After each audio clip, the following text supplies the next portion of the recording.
বাড়ি থেকে বেশ কিছুটা দূরে এক যুবকের মৃতদেহ উদ্ধারের ঘটনায় শুক্রবার সাত সকালে জোর চাঞ্চল্য ছড়ালো মালদার হবিবপুর থানার পাথর অমরপুর এলাকায়। ঘটনায় খুনের অনুমান করছেন মৃত যুবকের পরিবারবর্গ। জানা গেছে, মৃত যুবকের নাম বিশ্বনাথ মুর্মু, বয়স 20 বছর, বাড়ি হবিবপুর থানার বুলবুলচন্ডী অঞ্চলের ডুহুটোলা এলাকায়। কিন্তু শুক্রবার সাত সকালে তার মৃতদেহ উদ্ধার হয় বাড়ি থেকে বেশ কিছুটা দূরে হবিবপুর অঞ্চলের পাথর অমরপুর এলাকায়। পরিবারবর্গের দাবি, তার ছেলের সঙ্গে পাথর অমরপুর এলাকার এক বিবাহিত মহিলার প্রেমের সম্পর্ক ছিল। বৃহস্পতিবার সন্ধ্যায় ছেলে ফোন পেয়ে বাড়ি থেকে বেরিয়ে যায়। এরপর শুক্রবার ভোররাতে খবর পান ছেলের মৃতদেহ পড়ে রয়েছে পাথর অমরপুর এলাকায় ওই মহিলার বাড়ির পেছনে। এই খবর পেয়ে তারা সেখানে ছুটে যান এবং দেখতে পান তার ছেলের মৃতদেহ পড়ে রয়েছে মাটিতে, পাশেই তার মোবাইল পড়ে আছে। এই দৃশ্য দেখে তারা তৎক্ষণাৎ হবিবপুর থানায় খবর দেন। খবর পেয়ে পুলিশ গিয়ে প্রথমে মৃতদেহটি উদ্ধার করে ময়নাতদন্তে পাঠায়। আমাদের এখানে এই হমরপুর গ্রামে ছেলেটার বাড়ি হচ্ছে ডুহুঘুটু। ছেলেটা আমার একটা ভাতিজা হয়। তো যাই হোক, আমাকে ভোরের বেলা 3টার দিকে ফোন করেছে এই ব্যাপার। আমি ঠিক আছে, এরকম হলে তাহলে শুনতে যেতে হবে। তো যাই বা হোক, আসে এখানে দেখছি ছেলেটাকে এখানে গাছের তলায় শুয়ে আছে, পড়ে আছে। তো যে বাড়িতে ছেলেটা যাওয়া আসা করতো, ওখান থেকে দেখছি যে ওখানকে ছেঁচড়ে আনার দাগ চিহ্ন দেখা যাচ্ছে। আচ্ছা, ওখানে দেখা যাচ্ছে রাস্তা দিয়ে আনা আছে পায়ের দাগটা, মানে পুরোটাই টেনে নিয়ে আসছে। এখানে কি কোনো প্রেমের সম্পর্ক ছিল? প্রেমের সম্পর্ক আছে শুনেছি। যাই হোক, মেয়েটাকে এখন চিনি না। তো যেহেতু এখানে আসে দেখছি যে গাছটাকে যে বলছে ফাঁসি লাগে মারা গেছে, তো ওখানে আমাদের সন্দেহ আছে যে যেখান দিয়ে ডালকে যে পড়েছে বা ওকে নামিয়েছে, বা যেমন শোনা যাচ্ছে যে মেয়ে বলে নামিয়েছে, তো ওখানে কিন্তু গাছে কোনো জিনিস দেখা যাচ্ছে না। যে একটা গাছে উঠলে নিচে খুঁটির পালা আছে বা আরও কিছু রাখা আছে, কোনো কিছু নষ্ট হয়নি। তো আমাদের এখানে সন্দেহ আছে পুরোটাই যে একে অ্যাকচুয়ালি মার্ডার করে এখানে শুয়ে রাখে। পরে ঘটনাস্থলে তদন্তে যান হবিবপুর থানার আইসি শোভন কর্মকার সহ অন্যান্য পুলিশ অফিসাররা। তারা সমস্ত দিক খতিয়ে দেখেন। তবে এই ঘটনার পর মহিলা সহ তার পরিবারের লোকজনেরা পলাতক রয়েছে বলে জানা গেছে। চারিদিকে যখন ক্রমশ সাম্প্রদায়িক বিষপাপ ছড়িয়ে পড়ছে, তখন সাম্প্রদায়িক সম্প্রীতির এক অনন্য নজির চোখে পড়ল পুরাতন মালদায়। এক ব্রাহ্মণ বৃদ্ধের সৎকার্যে সাহায্য সহযোগিতা করতে এগিয়ে এলেন প্রতিবেশী মুসলিম সম্প্রদায়ের একদল যুবক। শুক্রবার এমনটাই ছবি নজরে এলো পুরাতন মালদা পৌরসভার 8 নম্বর ওয়ার্ডের মির্জাপুর এলাকায়। জানা গেছে, ওই এলাকার বাসিন্দা পেশায় পুরোহিত বছর 62 বৃদ্ধ বিদ্যাধর ঝা শুক্রবার হৃদরোগে আক্রান্ত হয়ে মারা যান। ফলে বৃদ্ধের স্ত্রী শিখা ঝা চরম অসহায় অবস্থায় পড়েন, কারণ বর্তমানে তার 2 ছেলে দুজনেই ভিন রাজ্যে কর্মরত রয়েছে।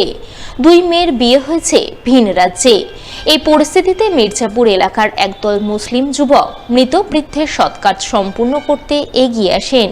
তারা পরিবারের সদস্যদের সঙ্গে কাঁধে কাঁধ মিলিয়ে মৃতদেহ শ্মশানে নিয়ে যাওয়ার সময় সমস্ত আয়োজন করেন, যা দেখে সাম্প্রদায়িক সম্প্রীতির উদাহরণ তুলে ধরেন স্থানীয় 8 নম্বর ওয়ার্ডের কাউন্সিলর শ্যাম মণ্ডল।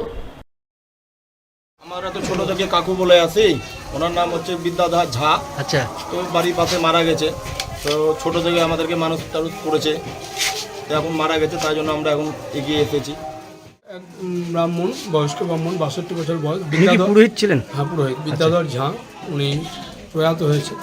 তো সেখানে আমরা দেখলাম উনি আজকে হাসপাতাল নিয়ে যাওয়া হয়েছিল। আমরা এখানে একটা সম্প্রীতির নজির দৃষ্টান্ত আপনারা লক্ষ্য করবেন। এখানে হাসপাতাল নিয়ে যাওয়া থেকে শুরু করে আমরা নিজেও লক্ষ্য করলাম, তার মারা যাওয়ার পর বিভিন্ন যে বাজারঘাট করা, বাস নিয়ে আসা, বাস বাধাই করা, বা বিভিন্ন আরও যে বাজারঘাট থাকে হিন্দুর বিভিন্ন, হয়তো তারা নিয়ম জানে না, কিন্তু তা সত্ত্বেও এখানে মুসলিম ভাইয়েরা এগিয়ে সমস্ত কিছু, হয়তো আমাদের কাছে নিয়মটা জেনেছে কিন্তু তারাই সমস্ত এগিয়েছে, বাস বাধা থেকে শুরু করে সমস্ত কিছু তারা করছেন, এবং তারাই একসঙ্গে হিন্দু মুসলিম ভাই ভাই মিলেমিশে একসঙ্গে শ্মশানেও যাবেন। এটা একটা আমাদের বর্তমান সময়ে একটা নজিরবিহীন দৃষ্টান্ত বলে আমি মনে করছি। চলতি মরশুমে বিদেশে আম রপ্তানির ব্যাপারে এখন থেকেই তৎপরতা শুরু করল মালদা জেলা প্রশাসন। তৎপরতার অঙ্গ হিসাবে শুক্রবার এক বৈঠক করল জেলার আম চাষি ও আম রপ্তানিকারকদের নিয়ে। Agriculture and process food products exports development authority ও মালদা জেলা প্রশাসনের যৌথ উদ্যোগে এদিন এই বৈঠক অনুষ্ঠিত হয় মালদা শহরের এক বেসরকারি হোটেলে। উপস্থিত ছিলেন fresh food and vegetables assistant director তথা জম্মু কাশ্মীরের দায়িত্বপ্রাপ্ত আধিকারিক সন্দীপ সাহা, মালদার অতিরিক্ত জেলাশাসক দেবাহুতি ইন্দ্র, হর্টিকালচার ডিপার্টমেন্টের ডেপুটি ডিরেক্টর সামন্ত লায়েক সহ অন্যান্যরা। তারা সকলে মিলে এবছর মালদা থেকে জাপানে আম রপ্তানির ব্যাপারে আলোচনা করেন। আম রপ্তানির ক্ষেত্রে আম চাষি ও রপ্তানিকারকদের কি করণীয় রয়েছে সেই ব্যাপারে তাদের সচেতন করেন বলে জানা গেছে। এর যে মূল বিষয়টা এই প্রোগ্রামের সেটা হচ্ছে কোয়ালিটি অ্যাসপেক্ট অফ ম্যাঙ্গোস। মানে হচ্ছে আমরা যে এক্সপোর্ট করছি এখান থেকে বেশ ভালো কোয়ান্টিটিতে এক্সপোর্ট হচ্ছে, সেই এক্সপোর্টটা যেন কোয়ালিটি নর্মসকে ফলো করে এখান থেকে এক্সপোর্ট হতে পারে, সেই জন্য আমরা চেষ্টা করছি। গত প্রায় 4-5 বছর ধরে হ্যাপিডা এখান থেকে প্রোগ্রাম করে অনেক এখান থেকে এক্সপোর্ট করেছে। মালদা ম্যাঙ্গোর বেশ ভালো প্রোডাক্ট যাচ্ছে এখান থেকে। দেখুন, আমাদের গত বছরে এখান থেকে আম যে এক্সপোর্ট হয়েছে মোটামুটি 10,000 থেকে 12,000 মেট্রিক টনের মতন এক্সপোর্ট হয়েছে। এবছর আমাদের চেষ্টা রয়েছে সেটা যেন ডবল করা যেতে পারে। আর কারণ হচ্ছে আমাদের এখান থেকে কয়েকটা মার্কেটে এক্সপোর্ট হয় না এখনও, সেটা আমরা শুরু করছি। সেটা যেমন হচ্ছে জাপানের জন্য ভিএসটি ট্রিটমেন্ট, বা আমেরিকা বা অস্ট্রেলিয়া যেখানকার জন্য ইরেডিয়েশন। তো এবার আমরা চেষ্টা করব সেই আমকে যেন এই কান্ট্রিগুলোতে পাঠানো যেতে পারে।